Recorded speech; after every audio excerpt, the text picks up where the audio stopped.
Good evening from Vietnam. Good morning to you, Brian. Thanks a lot for spending your morning joining our show and share your wisdom with our audience around the world and on behalf of the listeners. Thank you. Oh, it's my pleasure. I always enjoy speaking with you. Thank you very much. And me too. Congratulations on your first grandchild, Emma James, and we wish him all the best in life. Okay? Thank you. It's been wonderful. It's one of those things you have to experience to fully understand it. You hear people talk about it, but once you experience it, you're like, oh, I get it now. It's amazing. Oh yeah, this topic we talk about today is wisdom. And before we recorded this conversation, you talk about happiness and joy, and I think that is very powerful piece of wisdom right there. And I don't wanna miss that piece, so I wanna ask you about that. In your opinion, please share with us. Okay. Well, I think that we often think we mean the same thing when we use words that aren't the same. I mean, people interchangeably talk about happiness and joy, and there is a difference. And sometimes it's hard to maybe define exactly what that is because we talk about happiness being joy or joy being happiness. But I had the best picture of the difference between happiness and joy recently. In February, my wife and I were down in Florida visiting my stepmom. And my wife's a big time golfer. She loves the game. She's really good, but she had never had a hole in one. And she finally got one. And she was so happy. I mean, she videoed walking up to the hole, and you could tell the nervousness in her voice, the high pitch, her movements and everything. And when she leaned down and saw the ball in the hole, she was so happy. And then when our grandson Emmett was born, and the look on her face when she would sit there and hold him was pure joy. It just conveyed, I could sit here forever and be content just holding him. And so for me, that is now my definition of the difference between happiness and joy. They're both wonderful things to experience, but I think with the joy, there is a peace and contentment that says, nothing else matters. And it was really, really cool to finally have a good picture of that. So how can we help people to have more joy in life or having that stage of joyful in life a little longer? Well, you can all have grandkids. Joy, I think, though, is a peace and contentment with the situation that you are in, regardless of circumstances. We may not always be in situations that we would prefer to be in, but if we can find peace and contentment, I think we can have joy. And so while happiness kind of comes and goes, and quite a bit is based on circumstance, I think joy is outside of circumstance. And when you can lay hold of that peace and contentment to know that maybe there's something bigger or beyond that is far more important than what you might be going through, you can maintain a sense of joy. So I think joy can be much more constant than happiness. You know, happiness, as I said, it comes and goes. Sadness, it comes and goes. And quite often that's based on circumstance. Wow. I just realized because of my excitement, I forgot to do a proper introduction, Brian. So in our culture, it's very honor for our audience to have you share a little bit about who you are and the work you are doing. Would you please do that honor for us? Sure, absolutely. So I spent the entirety of my career in the insurance industry here in the United States. Immediately upon graduating, got into the insurance industry and was there for over 30 years. I left a little over 6 years ago to form my own company called Influence People. I had been associated with Dr. Robert Cialdini, now it's been more than 20 years, and was just enthralled by what we call the science of influence or the psychology of persuasion. So much so that when I came in contact with that information more than 20 years ago, I knew it's what I would do with the rest of my career. And as I said, a little over 6 years ago, I left the insurance company to pursue this full time. And what I do now is I work with clients. I speak, train, coach, consult, and write about influence and how influence can have an impact to help you enjoy more professional success and personal happiness. Beautiful, beautiful. I picked the word you knew in here. All right. And then that was something that happened 20 years ago. Mm-hmm. And each of us will have opportunity arise in our life. And then, we will know somewhere that is a turning point for our life, something important to our life. And a lot of, I want to bring you to that moment when you realize that event that you met Dr. Robert, right? And you knew that this is going to be the new journey for you in the future. What happened into your thinking back then? Well, let me share how I came to meet him.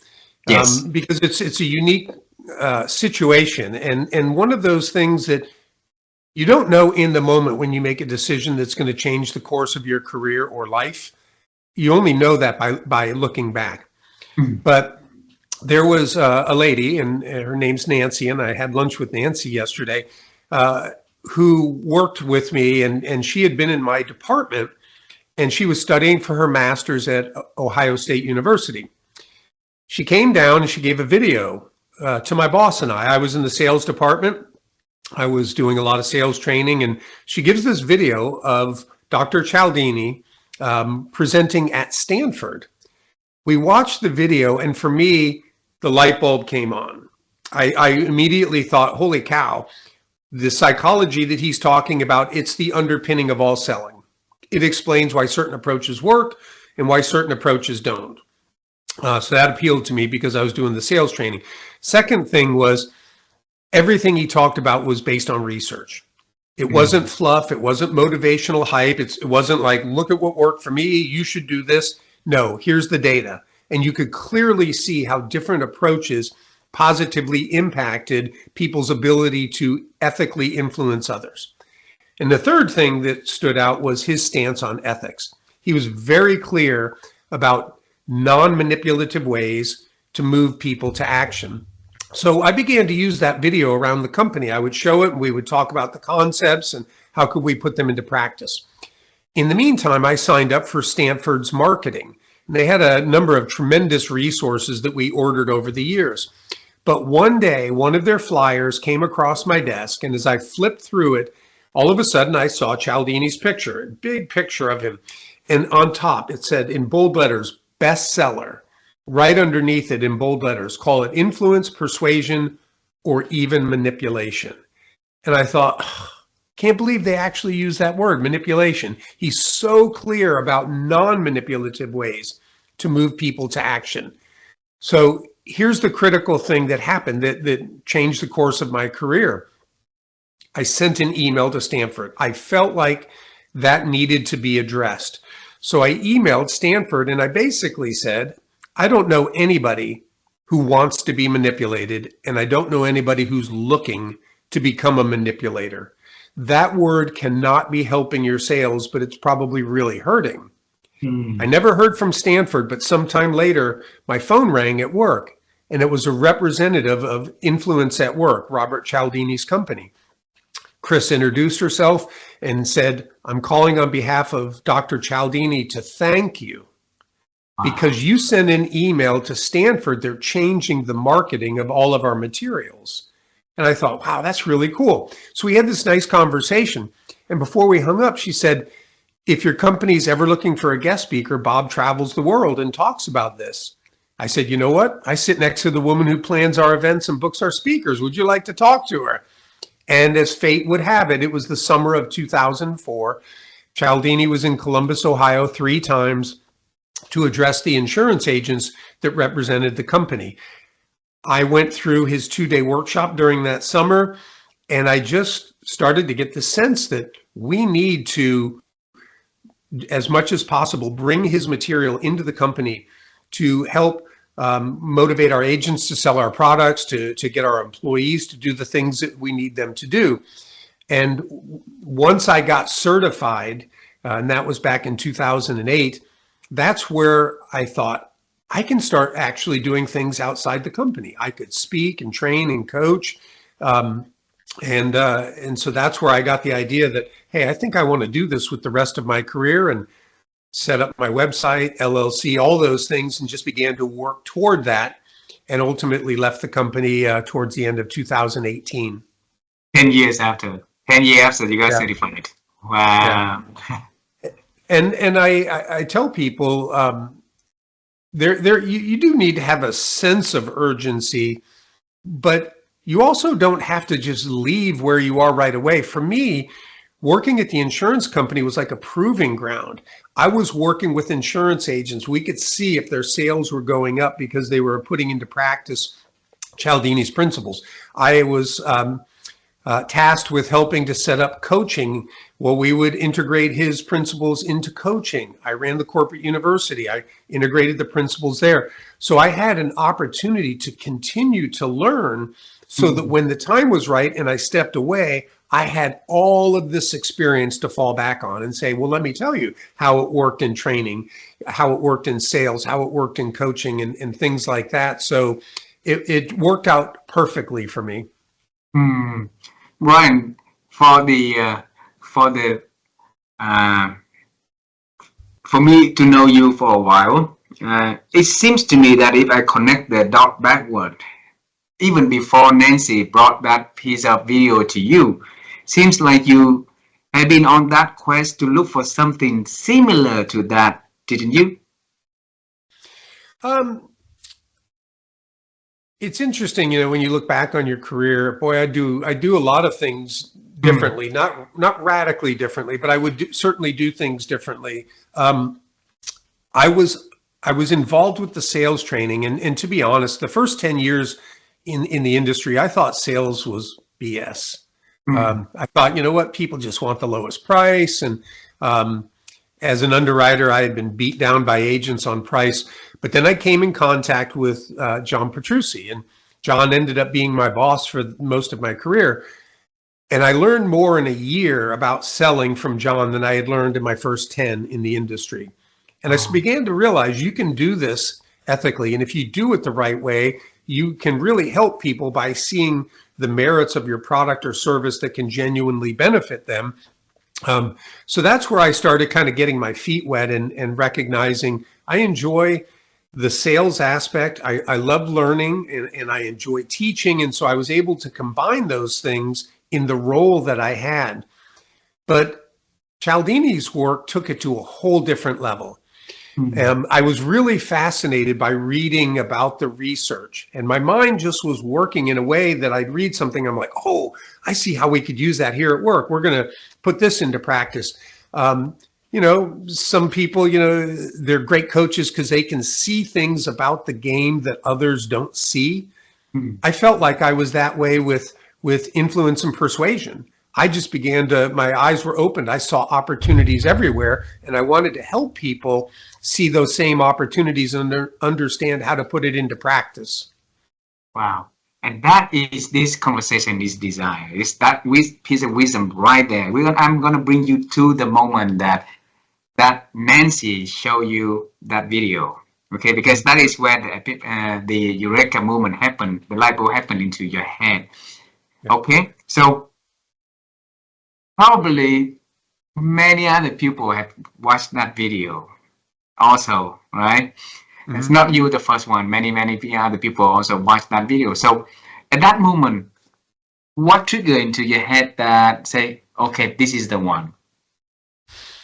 Well, I think it goes back to the three things that first of all, I understood clearly that as I listened to him, this psychology could really help explain how to go about selling better. And then the logical, I'm a logical or analytical person when you look at personality types. So the research and the data really appealed to me. That gave me confidence, like I can get out here and really get behind this, because I can point people to solid evidence that in putting this into practice works. And then that third thing about his non-manipulative, I like to think of myself as a good person, as a moral person, as somebody who tries to do right by other people. And I knew that manipulation is not doing right by other people. And so it was, I guess, the combination of those three things that really had that light bulb coming on for me to get so excited about it. You know, other people could watch it and maybe they're not in sales. And so the psychology is interesting, but doesn't resonate the way that it did with me. Mm. Some other people maybe more emotional, may find research a little bit boring, and then there are some people who don't care either way when it comes to the ethics of something, or they don't care deeply. But for me, it hit on all three deeply, and that is what drew me. That is what drew me into it. Beautiful, beautiful.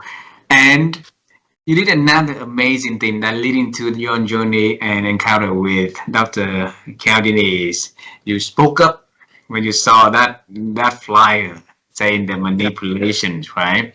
So if you can trace back into your childhood and up until now, where did that speaking up ability coming from inside of you? Um, You know, we talked in the past about my father served in the Marines, and for all of his shortcomings, he did very much instill in me and my mom too, a very clear sense of right and wrong. Mm. And even though he may not have lived up to all those ideals, I think he tried hard to instill them in me. And so one of those was lying. You don't lie. And it's funny that even going back into my childhood, my mom would laugh like, you know, you could never lie. If something happened, you would start asking me questions, so I would ask you and you could confess. Or so there was just something deeply ingrained in me about doing my best to do things the right way and to not be afraid to speak up when you don't agree with something. And I'm certainly not a contentious person. I don't have to speak my mind on every issue. But I felt very strongly about that because I saw a genuineness in Dr. Cialdini, in his path of doing this ethically. And for something to be so blatant, to be an advertisement using the word manipulation, I just knew that wasn't right. And so I felt I needed to speak up and at least address the situation. I couldn't control the outcome, but I could feel good that, hey, I tried to address this situation. Beautiful, beautiful. I know the next question is not gonna have an exact answer or the correct answer. But if I want you to give weight in terms of percentage between the genetic makeup for you to have it and the way the environment that having and that you raise up have you to have that personality. Mhm. So what percentage you will give it to your nature and what percentage is your nurture? So you're asking about nature and nurture, and Yes. um, Just guess. yeah. Um, I want to say 50-50, but that's just kind of it could be an easy cop out because it's right down the middle. Um, I think the majority would be the nurture part, I think, um, because I just really think that parents have a much stronger influence on their children than they realize. It's so easy to say like, oh, they're teenagers, you can't even talk to them. No, you still have a huge amount of impact on them, even if in my case, my dad wasn't always in the house, but I knew I was trying to live up to expectations and things that he had for me. So I would say the majority, I'll say 75%, probably on the nurture side in terms of how I was raised. My mom was always really good about being very open and honest. Any question I asked her, any question, she would do her best to honestly answer it. So kind of grew up in an environment where there was freedom of communication. And I very much tried to pass that along to our daughter, that nothing was And off limits. and So that would be my answer. 25% genetic, 75% environmental. Thank you very much for that answer. And the topic, since we're gonna ask one last question on that one before we move to the topic of wisdom. Okay, so Okay. if the office of Dr. Cialdini didn't never call you, how would you feel about it? I didn't expect a call, so I wouldn't have been disappointed or felt bad. But I can tell you that looking back, I had an opportunity last May. There was a conference called Influence Amplified. It was a celebration of the 40th anniversary of Dr. Cialdini coming out with his book, Influence. And I had a chance. I was the first keynote speaker at the event, and he's in the front row.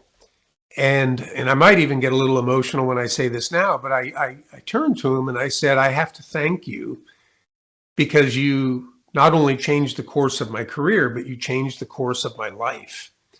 Because obviously my career has been colored by this, and it's what I do now.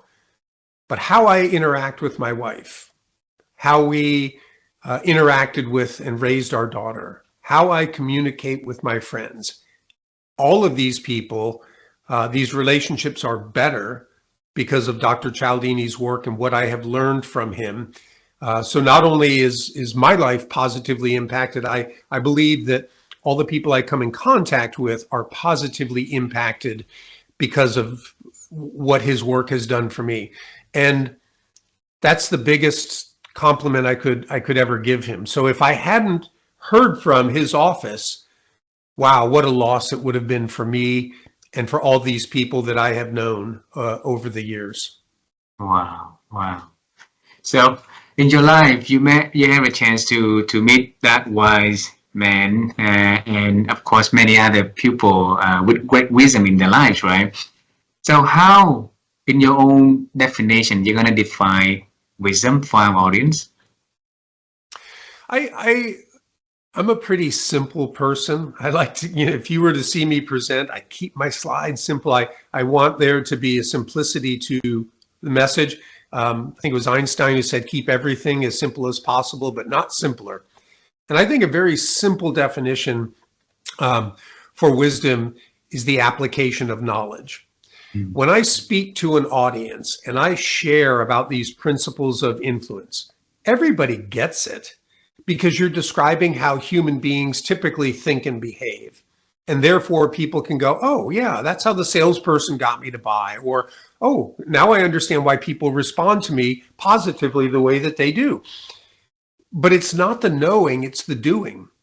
Anybody can hold that information in their head, but how do you put that into practice to positively impact yourself and others? That's, I think, where wisdom comes in. And that's challenging because knowing and doing are two different things. Beautiful. So I will split the answer into two parts, right? One is the application, which is the doing, and the other one is the knowledge, which is the what we have in, right? Then what the knowings.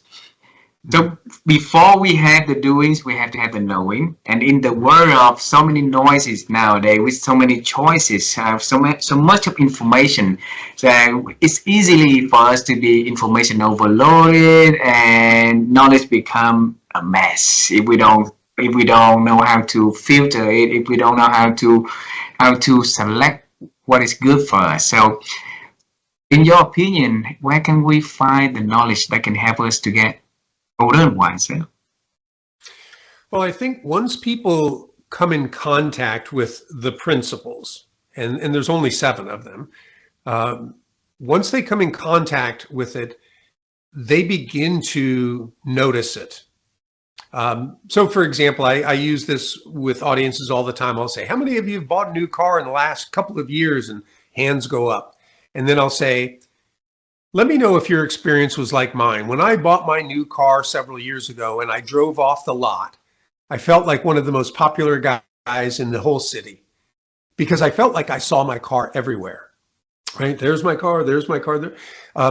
And people laugh and they all nod like, yeah, I had that experience too. The reality is the car I'm driving, there were really no more of them on the roads the day after I bought my car versus the day before.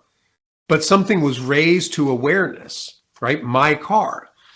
And if we can put these principles out in front of people and raise the awareness, then all of a sudden they start going like, oh, I clearly recognize how the salesperson's trying to get me to buy, or the marketer is trying to get me to the store, or the politician's trying to get me to vote for him or her. They start to clearly see and understand psychologically what is happening. The bigger thing for them, though, is to understand then how to utilize that ethically so that they can have more people saying yes. They can enjoy the success and the happiness that comes with that. So it's kind of a three level. It's like you learn the principles, then you begin to see the principles, then you begin to apply the principles. And the only way that happens, though, is having the good fortune of maybe attending a keynote that I would give, or going through training, or somebody just decides to read one of Cialdini's books. And all of a sudden it's raised a little bit to awareness. And as they start looking for it, they'll start finding it more and more. Wow. So by the books from Dr. Cialdini, and they're all attending the speaking engagement that you're giving. So when is the next one that you are going to give your speech? Let's see. I was just in New Jersey a few weeks ago and spoke with 36 insurance agents. I spent a half a day with them.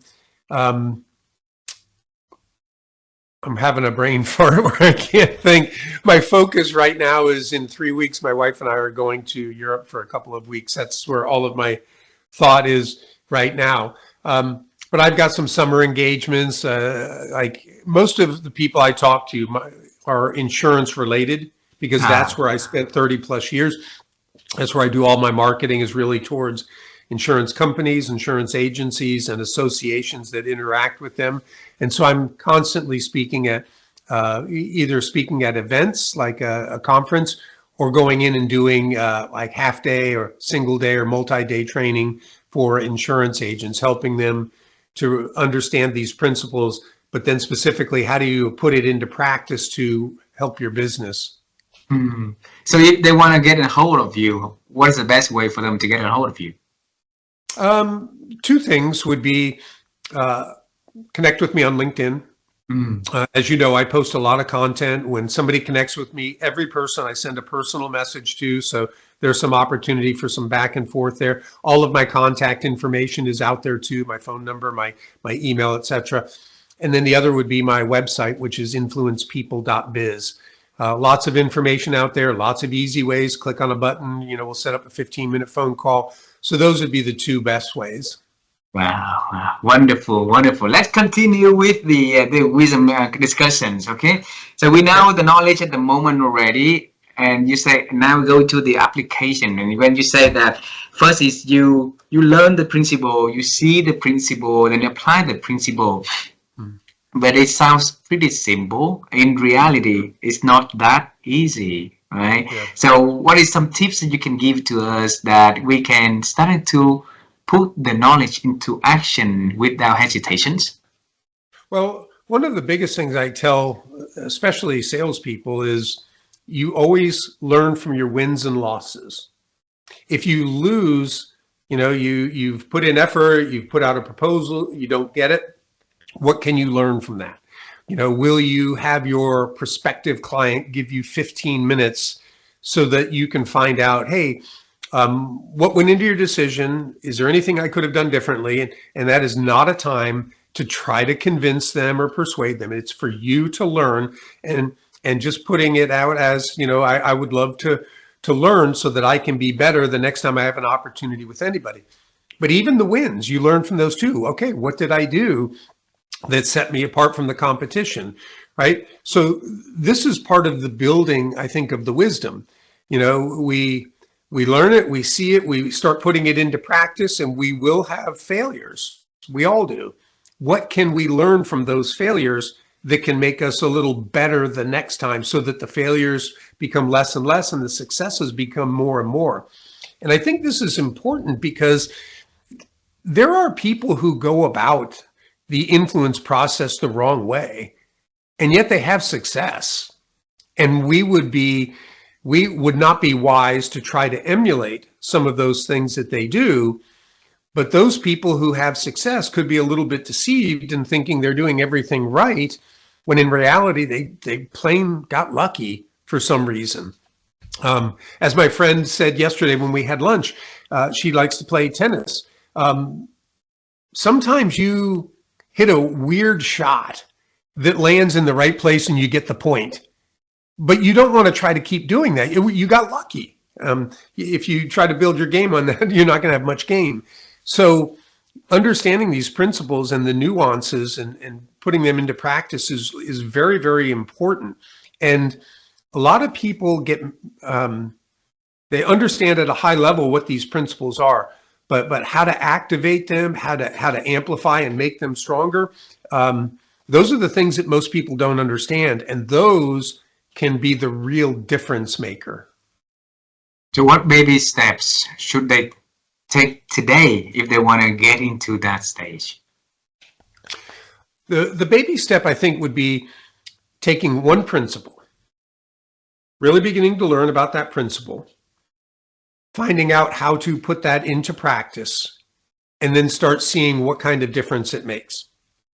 When you have success, that tends to breed in us a desire to have more success. Like, oh, wow, I tried that thing Brian said and it worked. Where else can I apply it?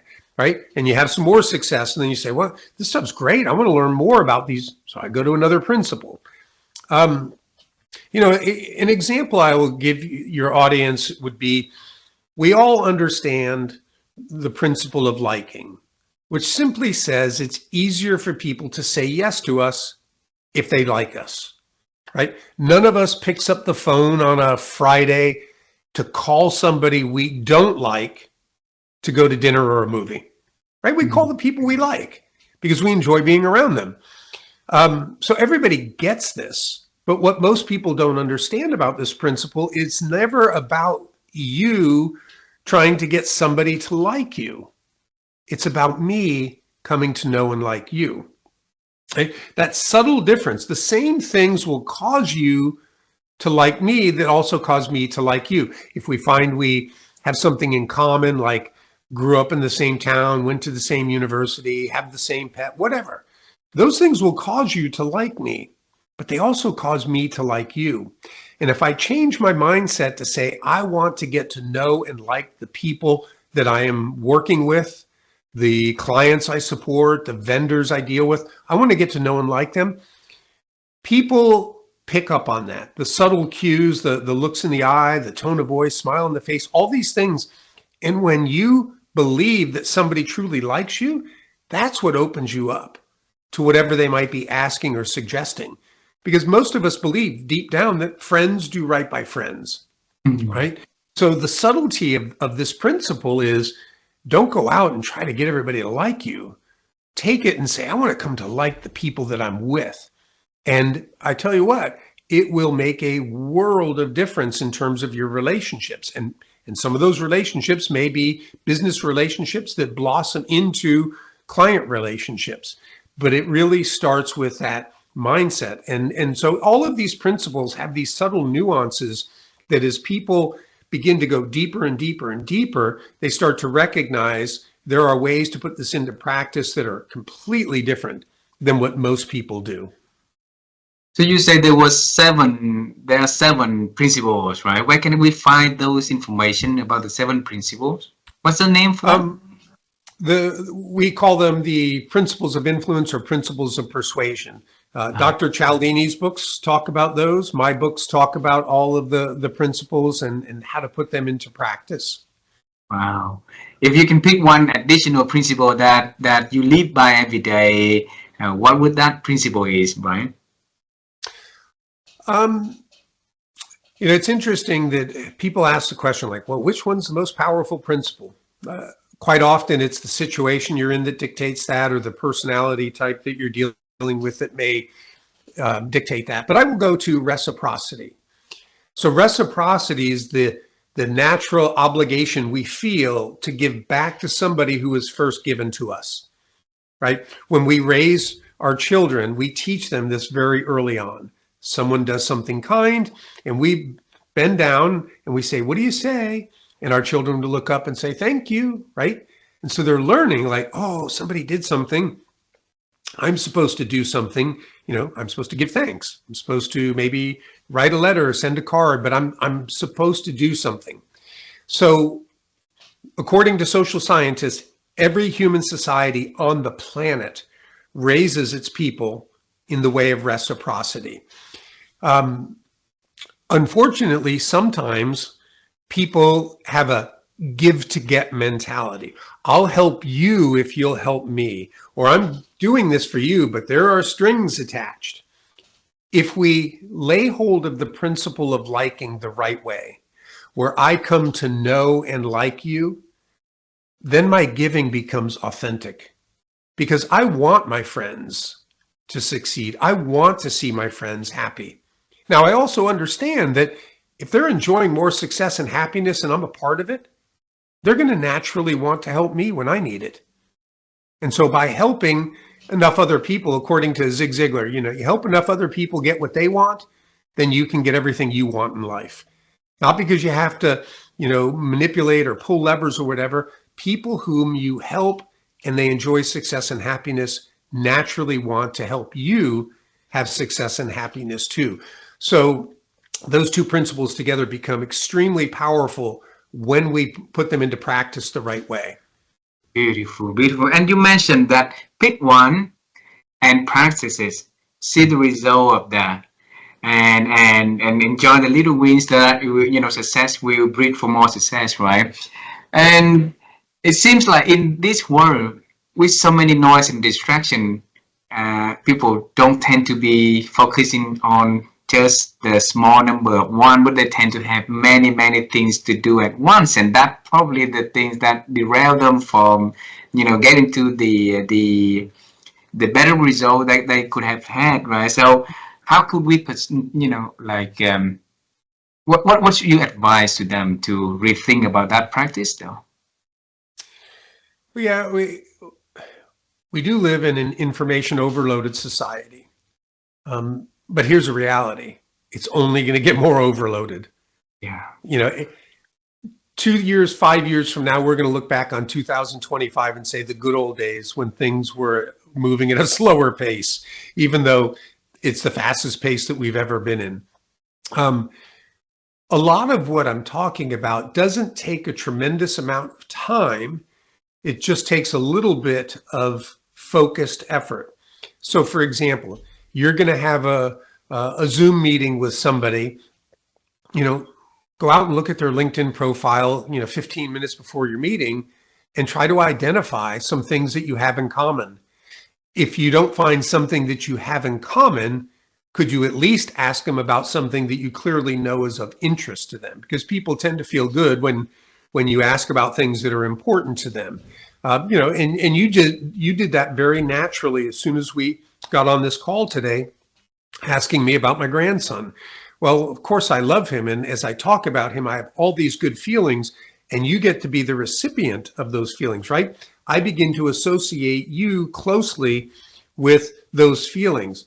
So we can talk about what we have in common, or we can ask about what we know is important. And either way, we start to get that benefit of that person connecting with us. I'll give you a quick example. I had an opportunity to meet with a senior vice president at a large insurance company here in Columbus. It's called Nationwide. And she was giving me 30 minutes of her time. I noticed on her LinkedIn page that she was connected to the individual who was my high school football coach. So during the meeting, I said, hey, before we get too far, I want to make sure I ask you, how do you know Todd Alice? She says, oh, he's my best friend forever at church, and we're on this committee. And she's going on and on about how special he is. She's like, how do you know him? I said, I played high school football for him. I said, it was a long time ago, but we are still in touch, and he's had a huge impact on my life. So we bond around this person who means so much to both of us. So here's this busy executive, and she makes a phone call to give me another like 15 minutes or 20 minutes of her time, just because we're talking about this. So that's how it works, right? We find things that we have in common, we start talking about those, and the earlier we do it, the better, because then we start to reap the benefits of the natural liking that occurs. It wouldn't have been as effective for me to have done that at the very end of the meeting. So I usually try to early on say, hey, before we get started, how do you know so-and-so? Or I saw you did this, or what about that? And we just naturally get into this conversation that really sets a different and a better tone for the rest of the conversation. Beautiful. Thank you for that very beautiful words of advice, because it will help people to see how the importance of being relational to other people, the likability of human touch is very important, right? Brian, you met a lot of wise people in your career, in your life, and what do they have in common? In my case, with my close friend circle, I think the wisest people I know have a very strong foundation in God. I'm thinking of my friend that we'll be going to Europe with, Judd. I think of my wife. I mean, she's extremely wise. Our daughter, her name is Abigail. We named her after, in the Bible, one of King David's wives, and she was considered virtuous, beautiful, and wise. And just seeing the decisions that she makes in life. But I think the common thread among all these people that are coming right to mind is a foundation of faith, that they're not looking within themselves for wisdom, they're looking up for wisdom. Wow. Thank you for sharing that. And what don't they do to keep them on that path of getting older and wiser? What do they do? What do they don't do? What don't they do? What don't they do? Yes. Yeah. I don't think any of them let themselves get swept up in all of the things that are going on in the world. Now, here in our country right now, there's never been a time like it in our lifetime. All the changes that are happening with the government and the impact around the world, and there is so much. You could just watch the news 24 hours a day and still not be able to take it all in. And making a conscious choice to try to steer clear of that, because for the most part, all that stuff's outside of like my control, my friend's control, my wife's control. And it will just produce a lot of unnecessary angst and anxiety, worry, and things like that. That's not to say that I never watch the news, but I do not focus on it like so many other people. I may glance at some headlines, but I do not sit down with cable news on the television all the time. I consciously make choices to watch documentaries and other things that will be more uplifting or add to my knowledge rather than add to my worry and anxiety. Beautiful. You mentioned the word making conscious choices, right? Mm-hmm. And then for those conscious choices to happen, then you have to have clarity. So in life, what did you do? What have you been doing to help you to have that clarity in life? For me, one of the best activities I ever undertook was shortly after reading Stephen Covey's The 7 Habits of Highly Effective People. I took one step that has impacted my life ever since, and that was in his chapter, Begin with the End in Mind, he talked about writing a personal mission statement. He said, companies have mission statements, they're North Star to guide them, but most people never have anything like that. They just live paycheck to paycheck or vacation to vacation. So I sat down, and that was more than 30 years ago, and I wrote the personal mission statement. And then I would have it pop up on a task every day, Monday through Friday at work, one section of it to read. Now, every morning, as soon as I get up, and I go downstairs. I have it on an app that I can listen to. And I think that just listening to it or reading it almost every single day for more than 30 years, it just seeps into your soul. And for me, the opening statement is that when I die, my goal is I want to hear God say, well done. Well done, good and faithful servant. You were faithful with a few things. I'm going to put you in charge of many things. Enter into the joy of your master. And I don't do that in I'm working my way to heaven or I'm earning anything. No, I just want to be pleasing to God like I would want to be pleasing to my wife or to my daughter. I don't have to earn anything from any of them, and I don't have to earn anything from God. But in gratitude to how he's changed my life, I want to be pleasing to him. So that opening statement, and then I go in and I talk about my faith, family, personal well-being, career. But that is like my North Star. Bring you back to that morning 30 years ago when you wrote that personal statement, because that's very important for people to be able to have their own personal statement also in their lives, right, Brian? Help us to share back what did you do on that morning for you to come up with that personal statement yourself? You're testing my memory. 30 years ago, I don't know that I remember the exact things, but I do know this, that my wife and we were going through marital issues. Everybody, if you stay together long enough, you're going to have issues that you're dealing with. And we were dealing with some really significant issues. And so reading that book, I was trying to, get some stability, I guess. And as I read that about the mission statement, it made sense. And I was convicted that, I was one of those people, kind of living day to day, trying to be a good person, trying to do, right things, but didn't have something that I was working toward. And so I thought, if I can come close to being the person that I lay out here, that will not only benefit me, it will benefit my wife and our relationship. And then eventually our daughter came along and it's had benefit for her as well. So I think that's really what the catalyst was, there were just some hard issues going on. And I felt like this could probably help me in dealing with those. Beautiful. Last question for this conversation, okay? You mentioned about the word think, and I want to break your brain on thinking, because we want to help people to grow their ability to think themselves. So, Brian, how have you been growing that ability to think for you? One of the things that I do, I journal, not every day, but almost every morning. I'm up very early. I'm usually out the door before 5 a.m. to either take a long walk or a walk and then run.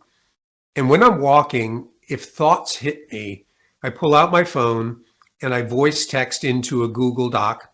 And it's become like my journal. Whatever it is, if I'm struggling, with some thoughts about a situation, if it's about something going on in society, my relationship with my wife, whatever it is, I will just voice text that in there. And then when I get back in the house, I'll kind of clean it up and throw it in the date order. And that helps me clarify my thinking a lot. Mm-hmm. I've been doing this now for a long time. I mean, it's almost 500 typed pages of thoughts about everything. Now, one of the interesting things that I do to help in terms of my thoughts also, because I don't necessarily remember exactly what I wrote 3 years ago.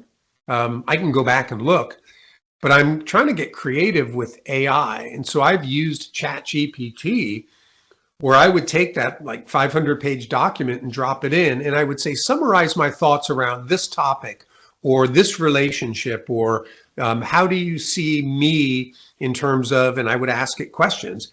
And it's fascinating what it comes back with. Sometimes suggestions on things I could do to maybe improve a situation or relationship or something like that.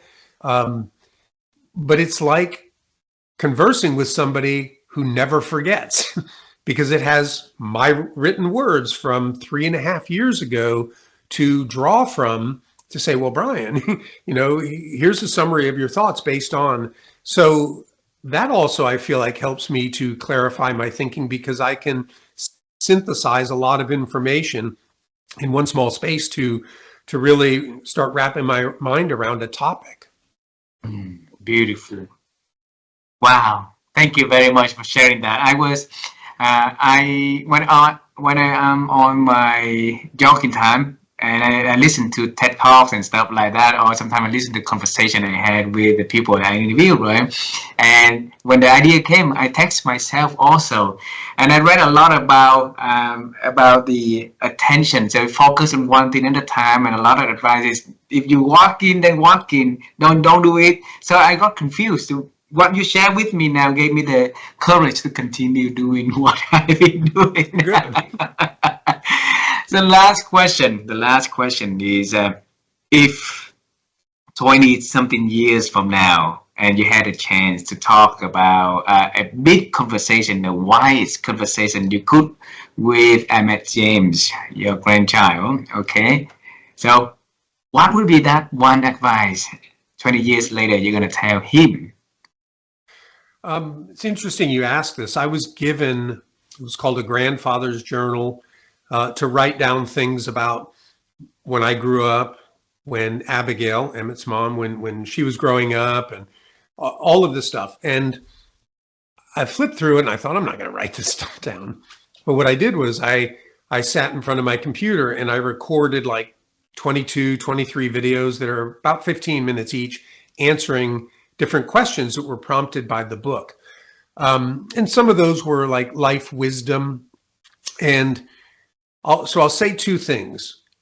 20 years from now, the wisdom I would give him would be dictated by who he is and what his goals are, what his struggles are, and things like that. So I don't know that I could say that's the wisdom I'd want to give him.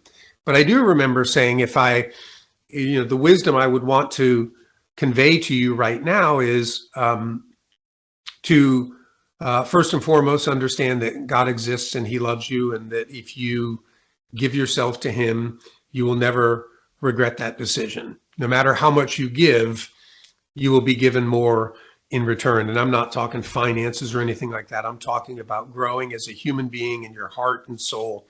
And to know that your parents love you deeply. Kids can grow up and not really think about that stuff, but the amount of love and attention and things, I think if Emmett grows up and knows God loves me, my parents love me, everything else can be handled after that. Wow. So the basic is all on love, right? Yeah, because I think when people don't feel loved, they don't feel valued, right? That's where they're going to go look for it somewhere else. And unfortunately, people look for it in a lot of places that are not good.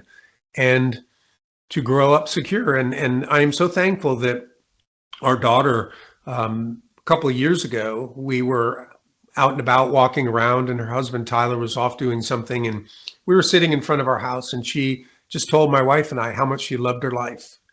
She goes, I love my life, and I know God loves me, and I'm just thankful. I mean, it was the best thing I could hear as a parent.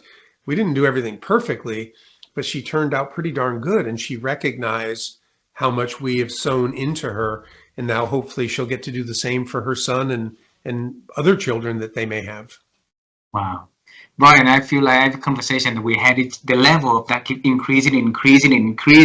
And there's so many wisdom in this conversation, so many things that I think for a lot of people, when they listen to, have time to reflect and think and make change in their life for something that matters. And I really appreciate you spending time joining our program and share a lot of beautiful advices in this conversation. We love you. We love your family. And when you meet Emmett James this afternoon, please give him a big hug and kiss for us, okay? And Abigail, right, of course. Yeah, it was wonderful talking to you again. I'm happy to join you anytime you want to have a conversation. Thank you very much. Have a wonderful day, my friend. You too. Bye-bye. Bye-bye, my friend.